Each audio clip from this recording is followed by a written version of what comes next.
I've always been a little bit different. Just a little off kilter, something just not like everyone else.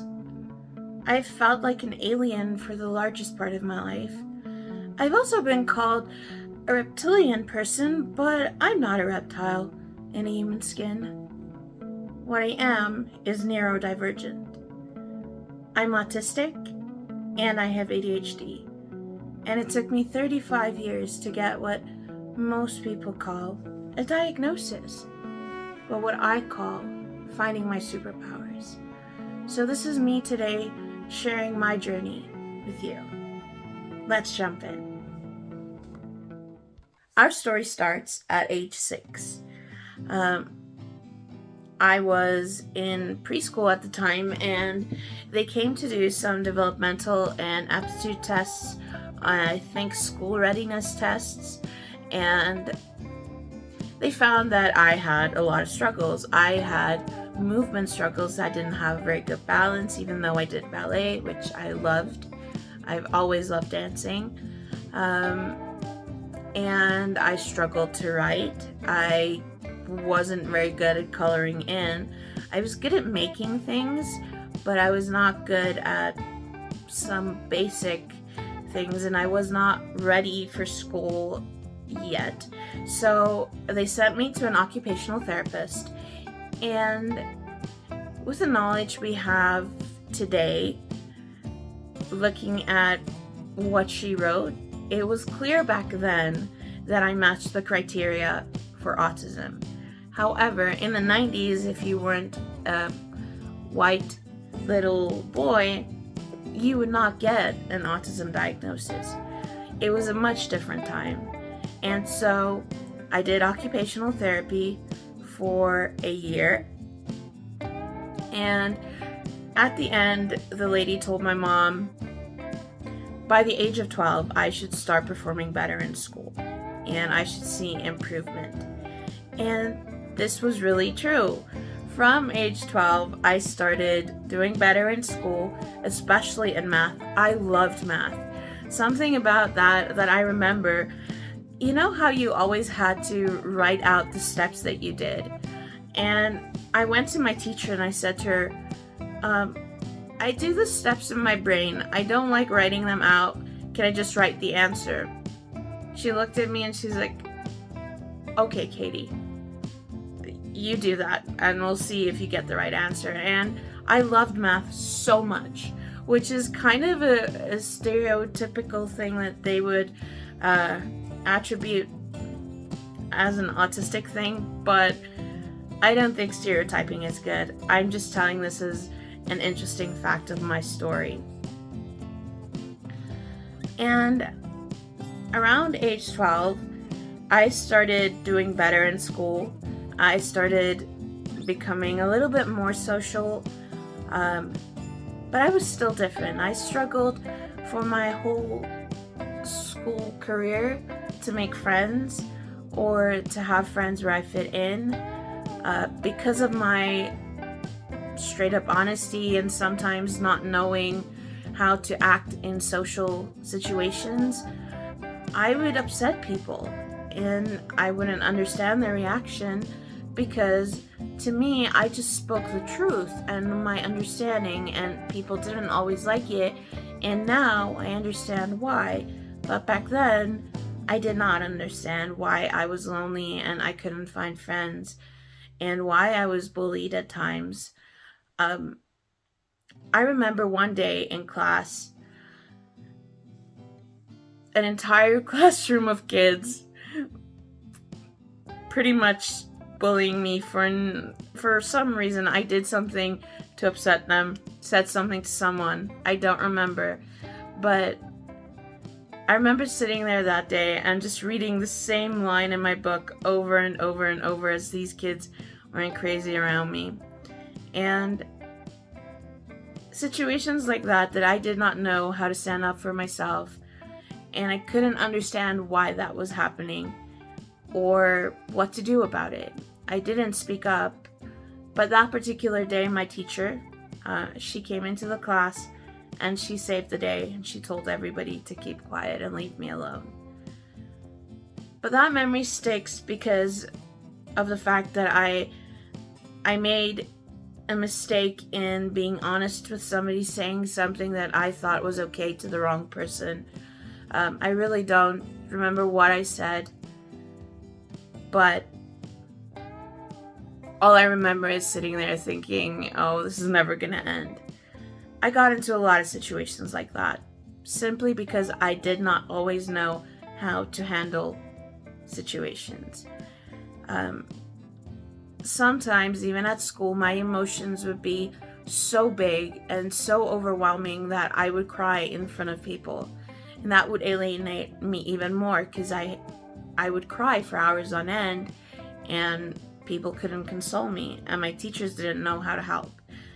And yet, nobody realized that that was just my neurodivergent self. Because I was also doing very well in school, people did not pick up that I have ADHD. I didn't even know I had ADHD.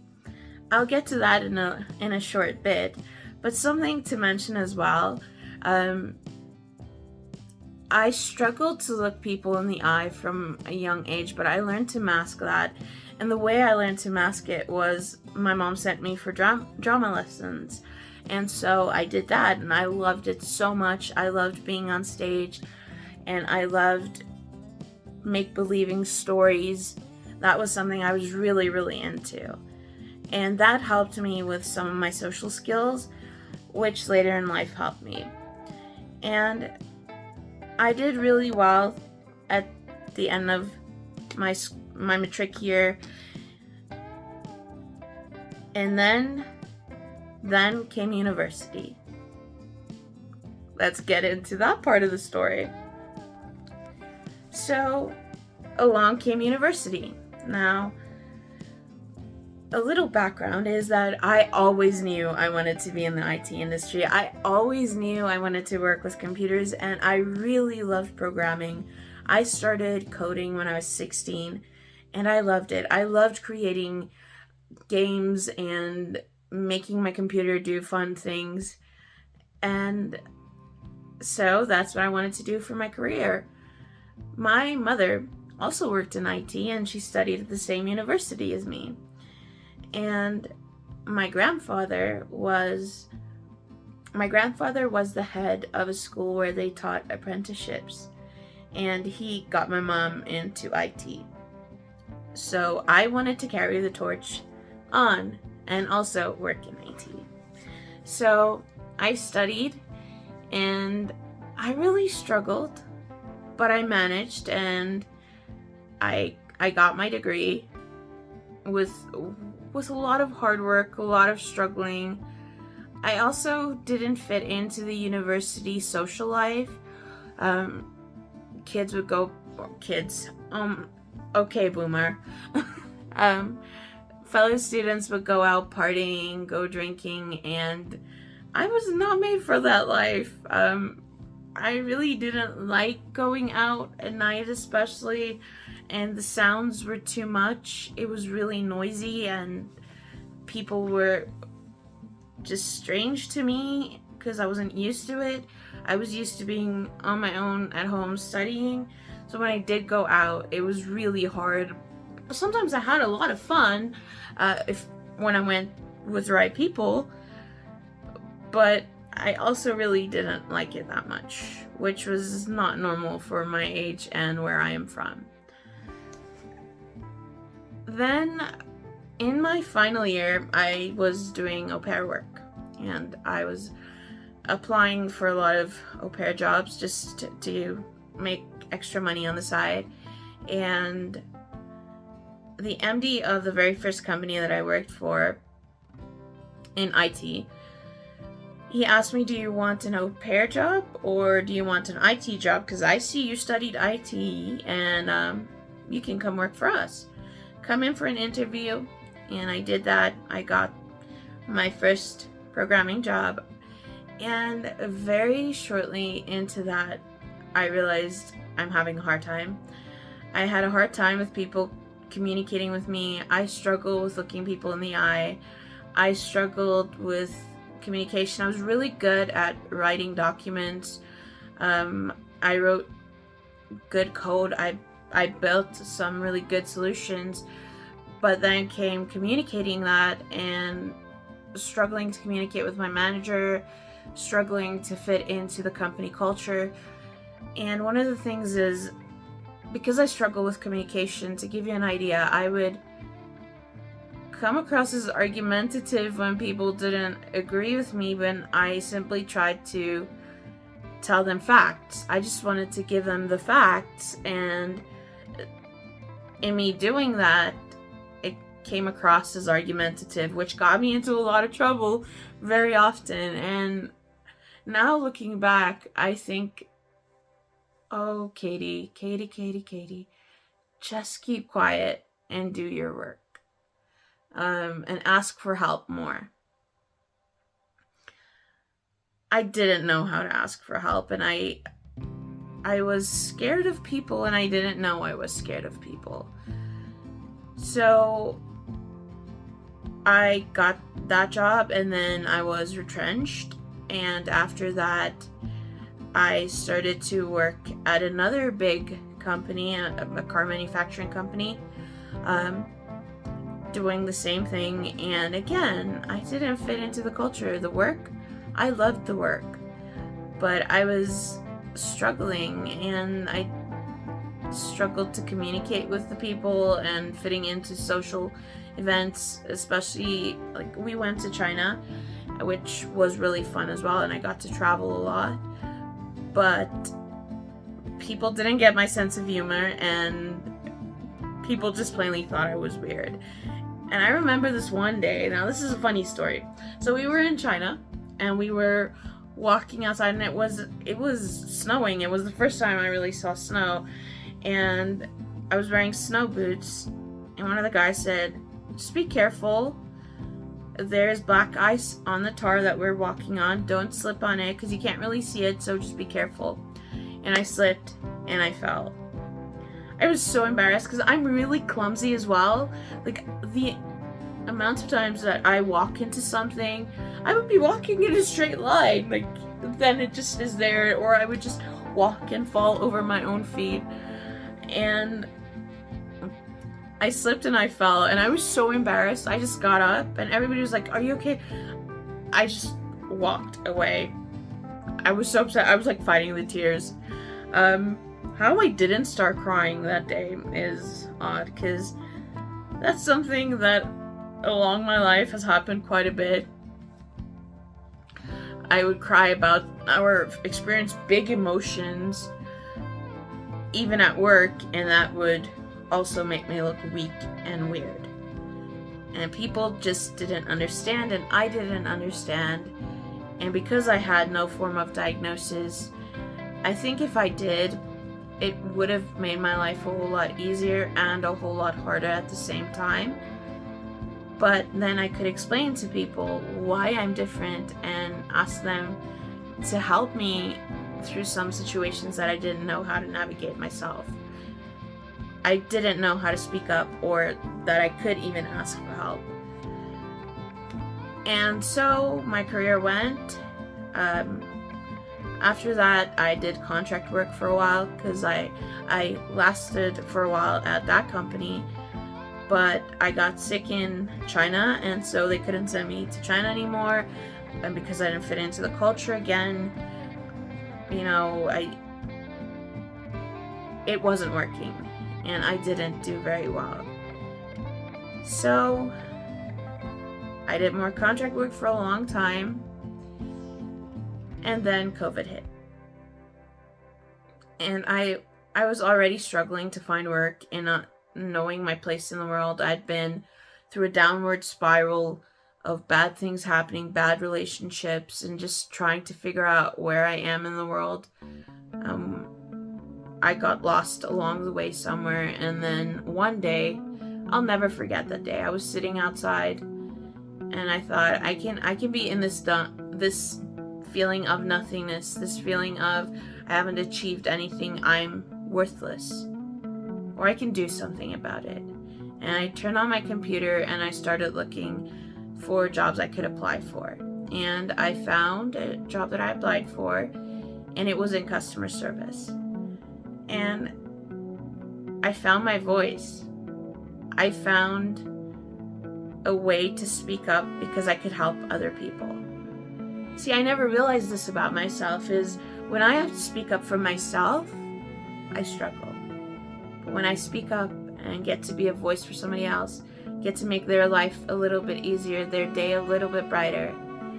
And so it wasn't always the easiest, and I struggled at times, again, communication issues or not getting along with people, or people just not understanding me. I remember there was a meeting one day where I have never really been aware of my facial expressions, so I would not know what my face is doing, and I would be doing something and I got called out for rolling my eyes.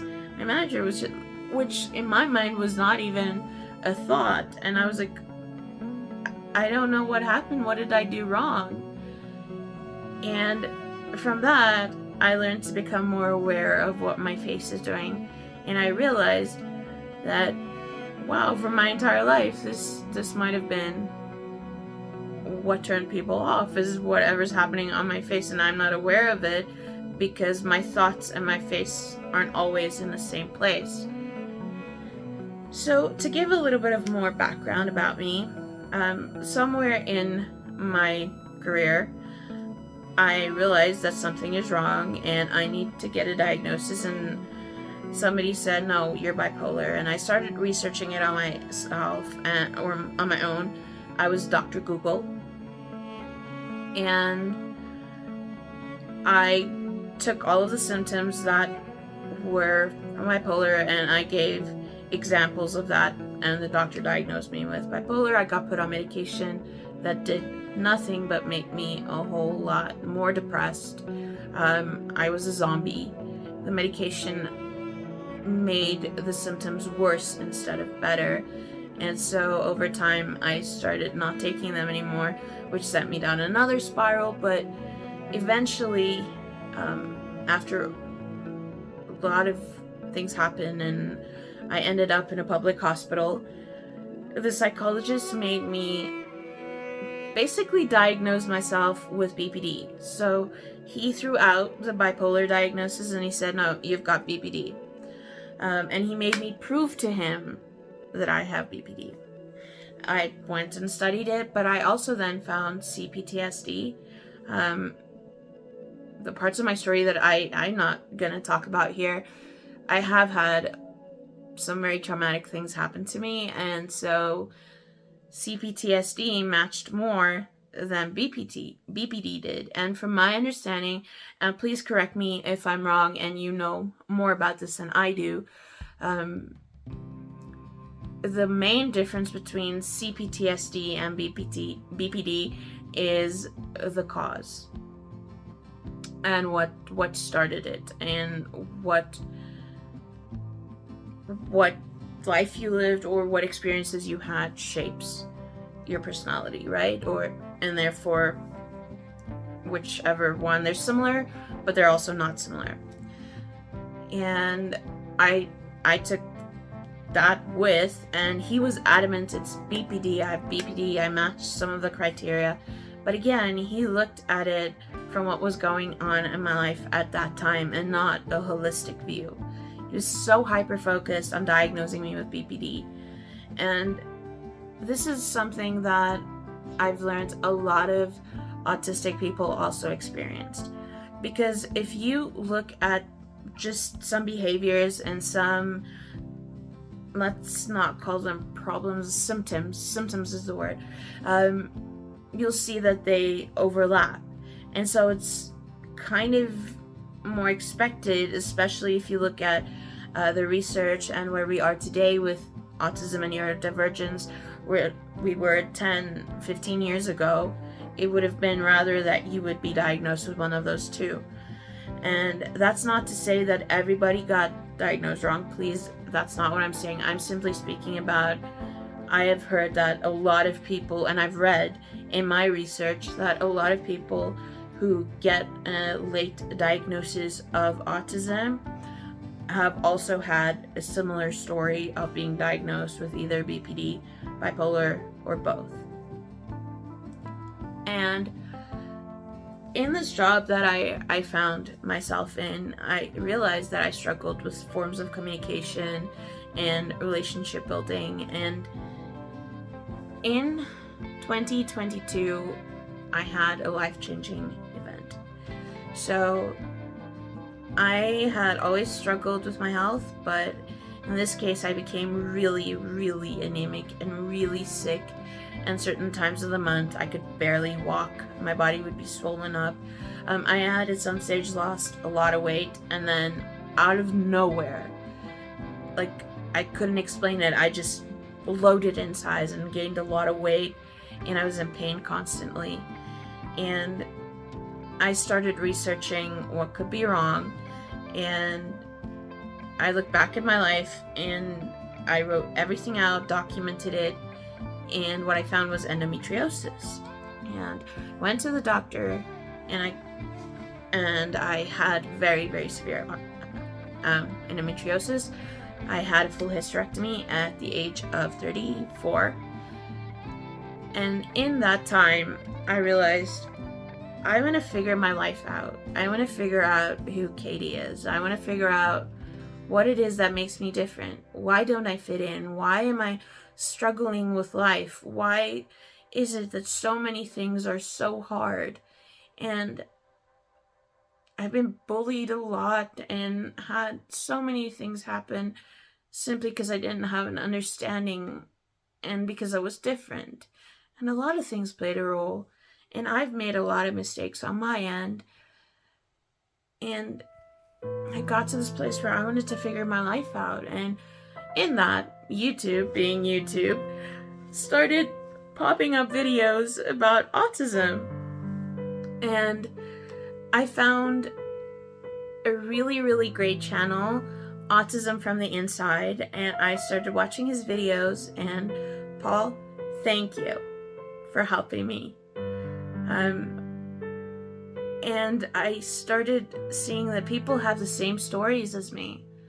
People have had experiences just like mine. Something I haven't mentioned is how, from a young age, very loud sounds, I struggled with that. Like, I'm always wearing, you'll see me wearing them now, I'm always wearing earphones because the world is just too loud for me. I can hear very soft, faint sounds sometimes. Like, I can hear wires like crackle, and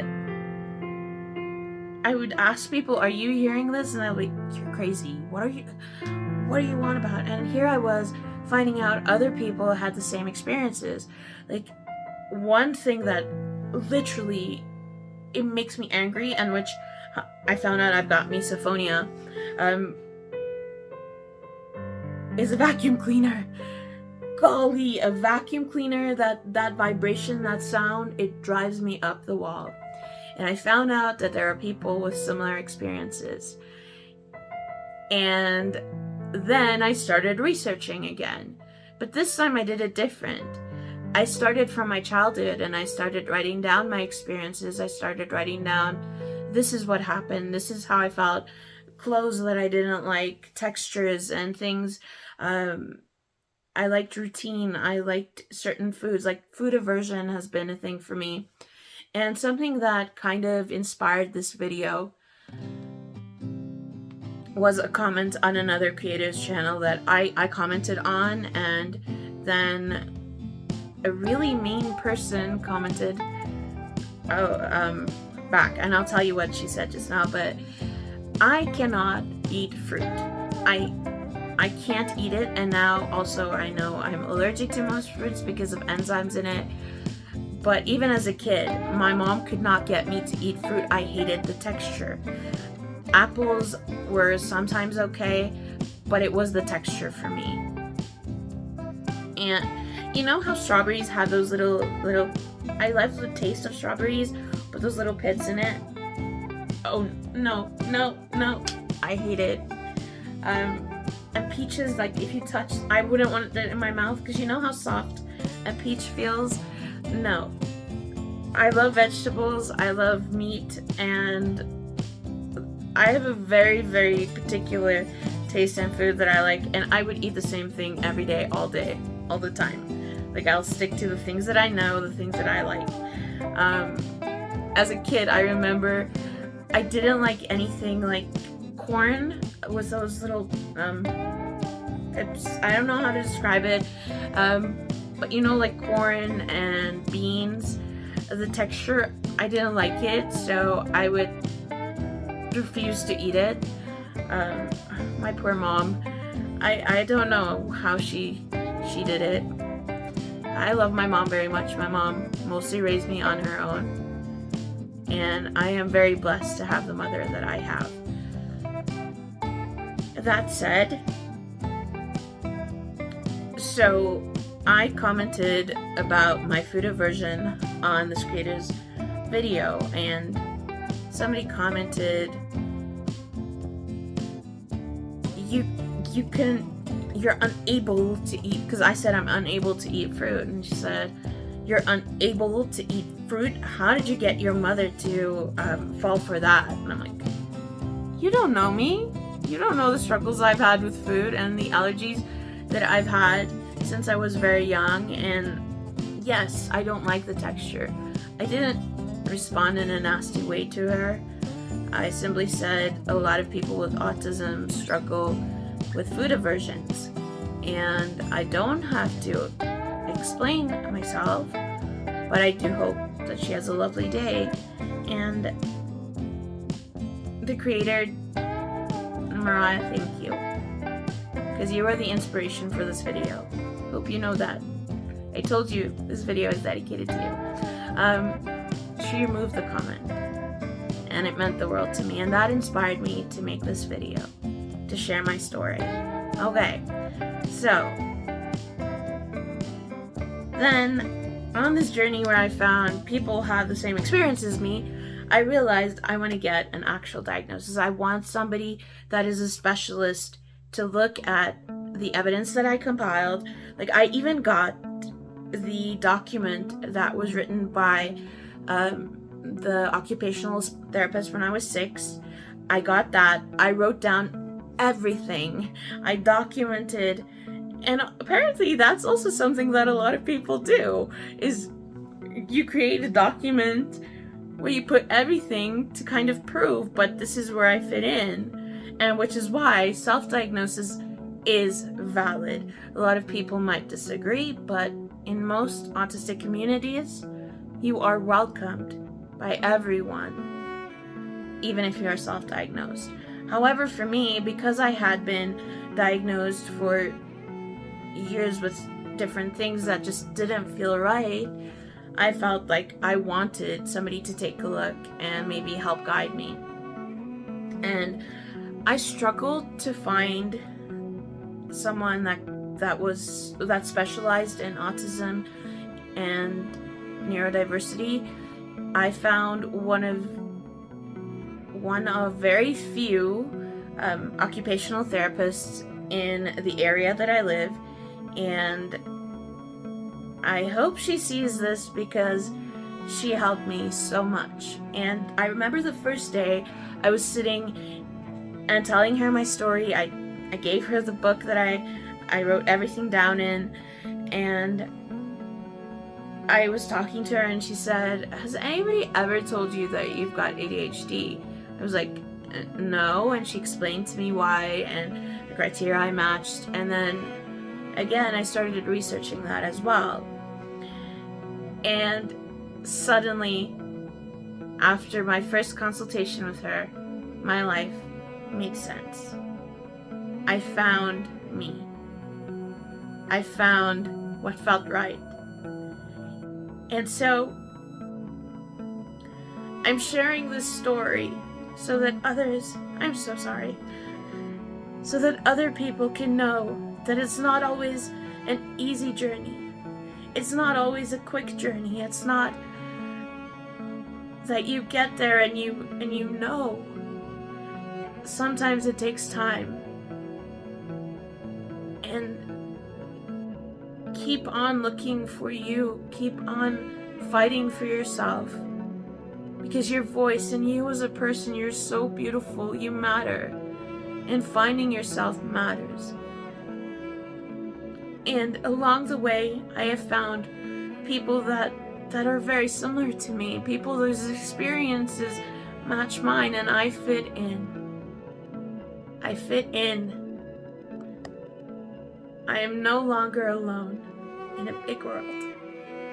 And so if you find this video in your life, whomever you are, dear watcher, know that there are people that care. You're not alone. The journey can be hard, but it's also a magical one. And so not all of us got diagnosed as kids, but finding each other in this world is a beautiful gift. If you know somebody that is autistic or neurodivergent in any shape or form, or has ADHD, be kind. It's not always easy in a world where you just don't fit in, where you're different. And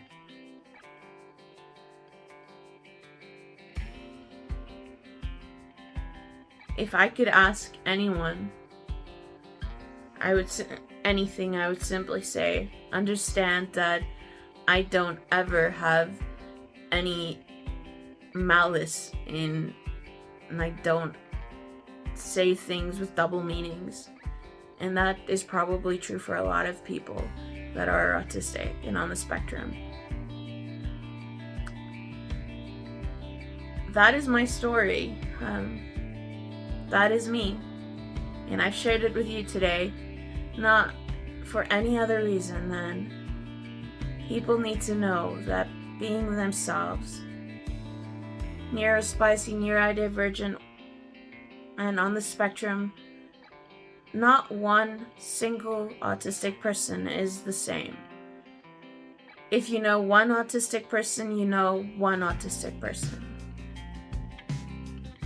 It is a spectrum that is different for everyone. And it's a journey that is different for everyone. So be kind, be courteous, and though it is hard to sometimes understand people that are different, or why people have some quirks that you don't understand, people are always people, and we need to be compassionate and loving to the best of our abilities. So that's my story, and I hope that it reaches the people that it should. And thank you for watching. If you're still here, I know this was a long video. It's longer than my usual content, but it's a story that was dear to my heart. Thank you for watching, and I hope you have a wonderful, magnificent, beautiful rest of your day. Bye.